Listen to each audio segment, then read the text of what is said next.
Morning, everyone. Welcome to this weekly update. Today is December 1st, 2020. My name is Rainey. I'm the proud mayor of the great city of Peekskill. And today I'm joined again with our wonderful city manager, Andy Stewart, and our wonderful police chief, Chief Homie. Good morning, fellas. Morning, Mayor. Good morning, Mayor. It's great to be here. All right, good. So we're happy to give you guys some more information this week on what's going on in the city of Peekskill. We do have some very sad news that I wanted to share. I wanted to start out by just sending our condolences to the Salazar family. For many of you that may or may not know, unfortunately there was a stabbing over the weekend here in the great city of Peekskill, and we lost one of our own. He was a wonderful young man. He was only 18 years old. He was a star soccer player, and a lot of family and a lot of friends in the city of Peekskill. He'll be greatly missed. I encourage people in these times, as stressful as it's going to be, as tired as we are, as fatigued as we may be from this entire COVID-19 pandemic over the last 8-9 months, to communicate with your family, communicate with your friends, communicate with your neighbors, and talk to people. You know, a lot of people are dealing with a lot of stress, a lot of anger, and a lot of people are just tired. We need to communicate with one another. I do want to give a special thanks to the City of Peekskill School District, as well as the Peekskill Youth Borough. We found out about the murder early, I want to say early Saturday night. I'm sorry, early Sunday morning. I apologize. In the school district, they reached out to the families quickly. The youth borough and myself went to the Pew Park to speak to the family. We spoke to the mother and the father and the sister of the young man, as well as some of the colleagues and teammates on the soccer team that the young man played for, just to try to comfort them and remind them the importance of staying positive, not to retaliate, and to just be there for one another. And the police, members of the police force are there as well. So I thank you, Chief Homie, for sending them out and being there. Just hearing the adults speak and giving the children an opportunity to vent and be themselves during this crisis is very important. So on another note, in addition to that, myself, the school district, as well as the youth borough director, Ms. Tuesday McDonald, we're going to bring back what we started earlier this year when we had another situation similar to this, where we're going to try to give the children at least some sort of a platform where they can speak, not only to one another, but to the adults and the leaders of this community. And we're looking to do a weekly conference, a weekly Zoom, and we're going to hopefully open it up to as many children as we can possibly open it up to in the city of Peekskill. We're going to have different speakers every week. And it's still the early stages of this idea, but we're going to be meeting today around 1 o'clock to discuss how we're going to do this going forward and use all of our platforms together to promote this and bring different people in to help give our children somebody to speak to, somebody to be there for them, and hopefully just somebody to get them through this crazy pandemic. So that being said, God bless the family, and we're going to continue to be there to support you as best we can. Now that we're talking about the pandemic again, the numbers have been going up throughout the entire country. New York has had a hold on it. Governor Cuomo mentioned that we have a 98% compliance in wearing masks, which is great news to hear. But social gatherings have been what they detect is causing a lot of the spike. So, Andy, I'll let you jump in, and then I'm going to ask the chief. Yeah, I wanted to talk more about the pandemic, but before we move on, I just wanted to hear a little bit from Chief Homie's perspective related to the tragedy over the weekend. I know you put out a press release, and this is a very unusual occurrence, but it's something that the police have dealt with at other times in other places. So just kind of curious your thoughts on it. Yeah, well, this past weekend, being a holiday weekend, certainly a weekend where a lot of people traditionally gather, especially young people. It's the Thanksgiving weekend tends to be before the pandemic. That's the night where bars and places where social gatherings are held, tend to be packed with just, people being home, people being, wanting to be with their family and friends. I know on Saturday night, about 9:15 at night, a group had gathered down in the parking lot by China Pier. And it was basically a group of young men, young women from, there was a couple from Peekskill, they were from Cortland, Buchanan, even some from Dutchess County, just a group had gathered. Unfortunately, this group, an altercation started within this group of young people. And during this altercation, 2 people were stabbed by a third person. Those two people that were stabbed, had gone to Hudson Valley Hospital. The person who actually was the suspect in the stabbing also was injured. He went to Hudson Valley Hospital as well. Then all three were transferred down to Westchester Medical Center due to the seriousness of the injuries. At that time, at some point during the overnight, Mr. Salazar, an 18-year-old young man who, as you mentioned, was a soccer star here with Peekskill High School team, and just, someone with his whole life, ahead of him, was tragically killed. He was pronounced dead at the hospital there. There was a second male that was also stabbed that sustained, pretty serious injuries as well. However, he was stabilized and he's expected to make a recovery. We did basically place the suspect into custody at the hospital. He's been at the hospital for the last from Saturday till yesterday afternoon. He was in police custody while at the hospital, but he only was released yesterday afternoon. He's a 17-year-old, also a resident of Peekskill, a 17-year-old male. After his release late yesterday afternoon, we had taken him back to the police station where we processed him, and he received a virtual arraignment where he was remanded without bail to Woodfield Cottage, which is a juvenile detention center as part of the campus in Valhalla, where the Westchester County Jail is. So that young man, obviously he has a lot of legal challenges up ahead. He's being charged with murder in the second degree, for Mr. Salazar's death, and he's also being charged with assault in the first degree for the stabbing of the second young man. So this is all, things that are, rapidly evolving. We're still gathering a lot of information. There was, a number of young people at the scene at the time, and we certainly urge anyone that has any information, they can call the police station at 737-8000. They can email us. There's different email addresses on the city website under the police department contact page. There's also tip 411, which you can access through the city's website, that people want to give anonymous tips. So, as I mentioned, it's a very fluid case that's moving in a few different directions. But an arrest was made, for the perpetrator of this crime, and now we're doing all the legwork, to bring this to a successful trial up ahead. Gotcha. Thank you for that level of detail, Chief, and Absolutely, thanks so much to the police officers who responded, and obviously the hospital workers and others who tried to respond to the emergency. So Yeah, absolutely. We've through this process, we've been dealing with the young people. We've interviewed a lot of a lot of young people, and definitely our hearts and prayers go out to not just the family, but the friends, of everyone involved, that this is just a, really a senseless tragedy that never needed to, to take place. So our condolences go out to everyone that's truly been affected by this. Thank you so much. And again, the age of the suspect, I have a question in the chat here. It was 17 years old? 17, Yeah. yeah. 18-year-old male, which is why he was remanded without bail to Woodfield Cottage, which as I mentioned is a juvenile detention facility. So as of the last, over the course of the last couple of years, they've done something called raise the age, where a little over 2 years ago, anyone 16 and above, would be automatically charged as an adult. But now that's gone to 18 and above right now.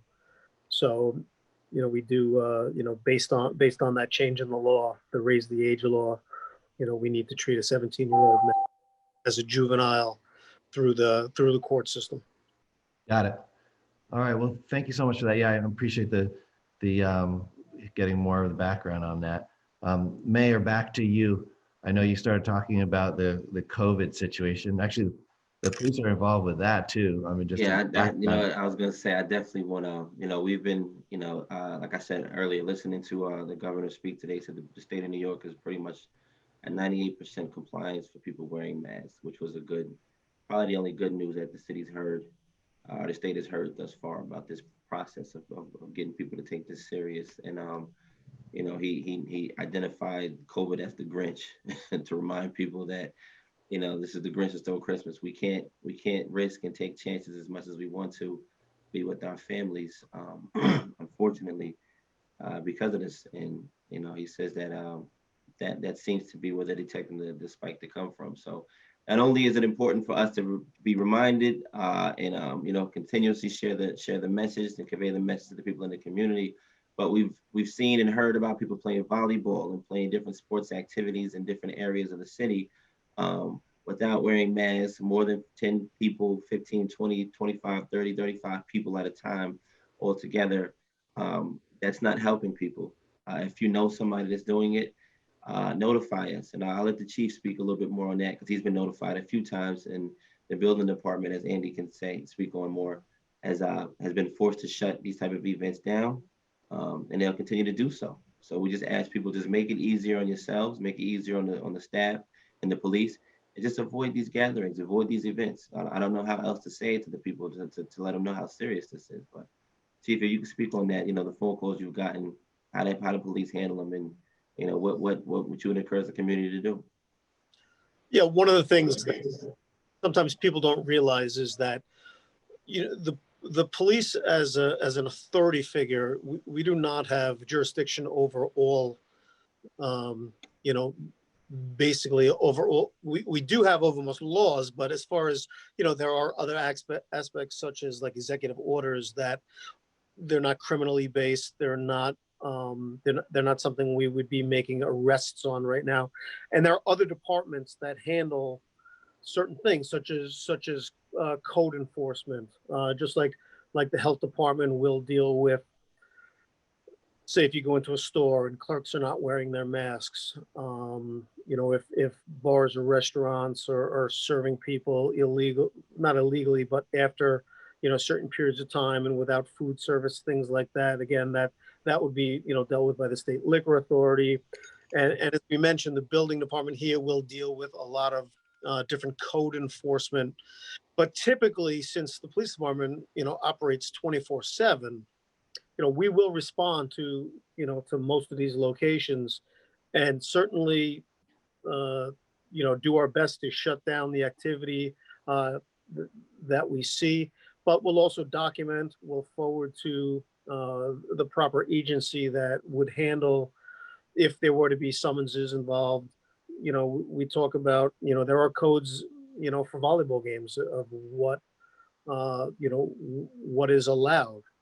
And if these codes are violated, that's a violation of the building code. So we would come, you could call the police department, we'd come document it, we'd speak to the homeowners, ask them to, shut the event down. And then we would forward all the information to the building department. And if it meets the criteria, the building department would normally, and has certainly done in the recent past, has issued summonses to the homeowners for the activities taking place at these locations. And it's similar like the commercial businesses that we forward that information to, again, the agency that would oversee them. And in this case, to follow up on that, we're talking about people's private homes where they have a big yard and they've essentially converted it to a volleyball court and hosting large social gatherings.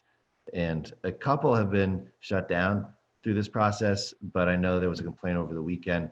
The activity persists, and it remains. It used to be more of a quality of life and parking issue because the amount of cars showing up. But now, of course, with the situation related to the pandemic, it's a concern for the spread of the virus as well. And just to reiterate what the mayor said a minute ago, the governor and the public health community are absolutely clear that the main source of virus transmission is small private gatherings. Obviously, volleyball is a large one, but really it's small private gatherings by a segment of the population that just has not taken the precautions that they need to, which are readily available to anybody. It's wearing a mask, it's washing your hands, it's keeping a social distance, and really understanding that the virus transmits from people who are not feeling any symptoms. So if you're feeling under the weather or sick, and you think that's the time to wear a mask, you're way too late. And getting that message out, particularly in Spanish as well, because we have a large percentage of Spanish-speaking community, is really important. And we recently hosted the Spanish-speaking doctor um, from Sun River Healthcare, used to be HRH. We've been distributing flyers and Facebook posts and putting public service announcements on our government channel in Spanish language. So the attempts to reach out and make sure the entire community is really constantly reminded of the basic behaviors that can keep people safe is very important. So we continue to call upon everybody to really pay attention and hold each other accountable and spread the word however possible. We actually took a delivery from the county executive of a whole bunch of simple cloth masks. They're available if there's a group that can distribute them where they're needed. They're available. They can contact my office for that. In any way we can think of, essentially, of getting that message out of mask wearing, hand washing, staying home, staying away. The whole problem right now with Thanksgiving is it's inevitably there'll be a surge of more cases because of family get-togethers. And also, we've heard a lot about a vaccine, but of course it's going to be extremely urgent until that process rolls out next year to really stay on top of the basic prevention strategies. So the city has made a number of efforts to support that and to communicate that. But at the end of the day, it's these small social gatherings, which are largely behind closed doors, which really needs to be addressed through a social and educational process.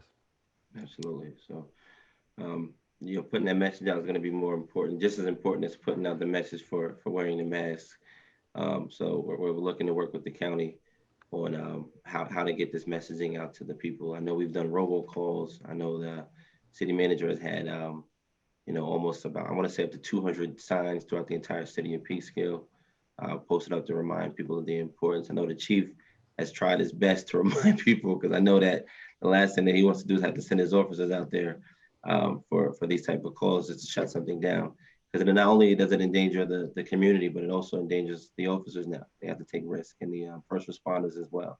So we encourage people to take it serious. And Chief, all of the officers are given masks as well and gloves as well to protect themselves as they go on every call as well too, correct? Absolutely.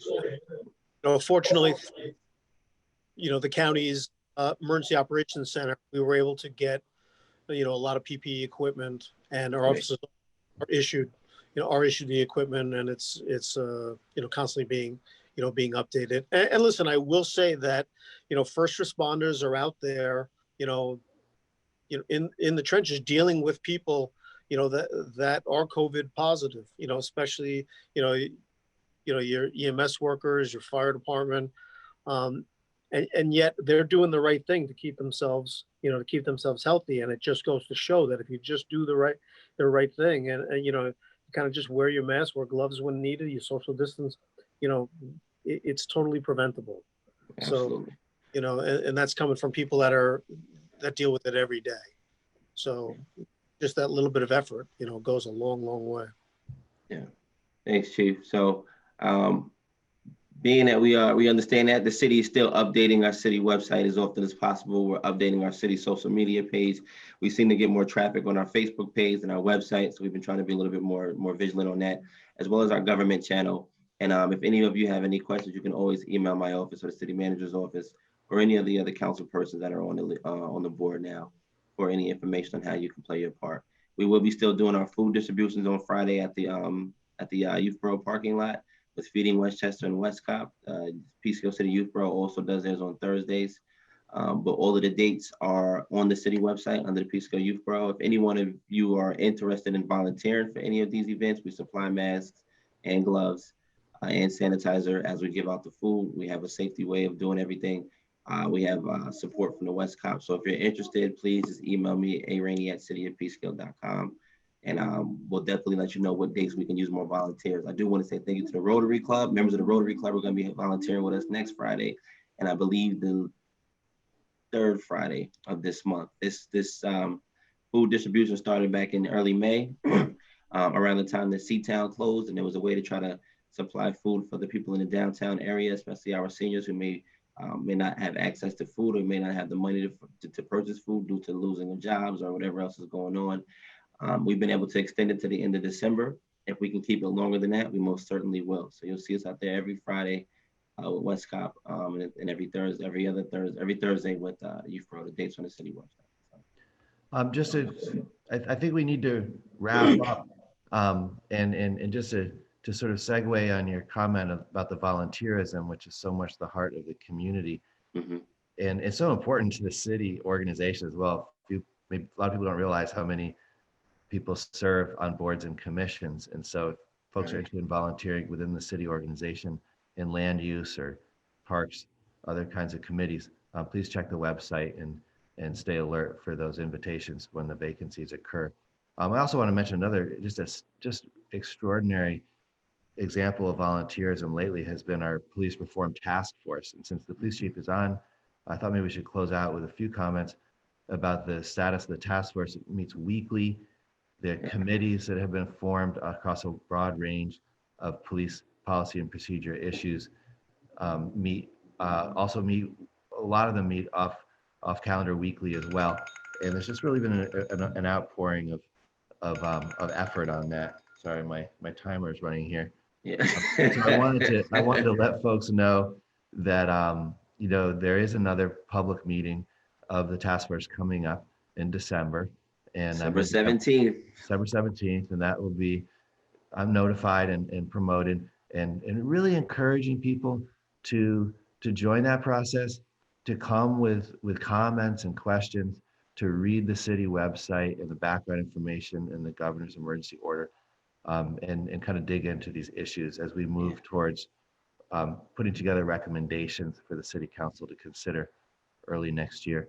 But I wanted to pass it over to Chief Halmy, who's provided police officers to sit on each of the committees that are working on various topics. If you want to say a word or two about the task force. Yeah, I would just like to add that, it really is a positive experience. It really is, a group of people looking to improve. I think people get a little hung up on the word reform, and make it sound like, like this almost negativity that needs to be removed. It's really not. We're not really focusing on the negativity. We're kind of focusing on positive changes that we can make to be, to be the best department, that we can. And as Andy said, the amount of work that members of the public have been putting into this, it's very impressive, and it shows a commitment to the community and wanting to improve. And and the police department, from the same angle is committed to that improvement. So, I only see positives, for the most part, coming out of this whole process. Well, thank you for that. Appreciate that. The public have been putting into this, it's very impressive. It shows a commitment to the community and wanting to improve. And and the police department, from the same angle is committed to that improvement. So, I only see positives, for the most part, coming out of this whole process. Yeah, I would definitely encourage the people who are watching. It's very impressive. It shows a commitment, to the community. Is that Chief? I think we got some audio feedback going on. From the same angle is committed to that improvement. Oh, okay, that's playing from your screen probably. The delay. Shouldn't be. Just turn your monitor down a little bit. I guess. It shouldn't But be. I was gonna say I encourage the people in the community to check out the website. There are different subcommittees on the actual task force. On December 17th, we're going to be looking, as Andy mentioned, for questions, but even more so suggestions on what you would like to see in your local police department, and also, ways to create a relationship, or even a better relationship, because we have one now, but a better relationship between the community and the local police department in different areas. And we'll work, like you said, we'll work with the training part, we'll work with the accountability area. There's so many different topics that we can focus on. And the people on the board have been vigilant. They've been consistent on, submitting ideas and asking some of the right questions, or most of the right questions, and just concerned on how we can make our department better with our community. So before we do go, Andy, I just want to go because it's the holiday spirit. Today is the first day of December. As many of you may or may not know, the bid has been working tirelessly to bring a Harriet Tubman sculpture. I believe it's located in Newburgh right now. They're going to be bringing it to the city of Peekskill this winter. And it's going to be right on the corner of, I want to say, Division Street and Central. Yeah, right across diagonally from the Chamber of Commerce. That's going to be beautiful. They're going to be meeting on Fridays to speak on how this is going to go through the whole process. And I'm going to continue to keep you all updated because I'm excited to see that. And last but not least, we will have a virtual tree lighting this year. So Parks and Rec Department, the bid, and other members of the community are working on making this happen, on pulling it through so we can still have our holiday spirit. But just like we're doing, we want you to do. Be as creative as you can and utilize technology to enjoy the holiday season with your family and friends. You may not be able to hug them, send a virtual hug. You may not be able to see them, FaceTime, iPhone FaceTime, Facebook FaceTime, Instagram FaceTime, whatever it is you got to do, bring the holiday season in. We're going to bring the holiday season in the best and most safe way we can as a city of Peekskill. And I look forward to hosting that tree lighting ceremony for everybody to watch. So we'll see you all next week. Chief, thank you sincerely for joining us today. Thank you for having me. Yeah, Absolutely. thank you both for your leadership. It's much appreciated. Thank you. You too. Great. Right. And we'll keep everybody posted on the next moves that we make, especially with the working on the outreach for the youth in this community, as we mentioned earlier in this. Absolutely. Just heads up, we are continuing this weekly. The mayor and I will have various special guests. We're looking to get the fire chief on next week. And so we'll keep promoting this as a way for the community to get information.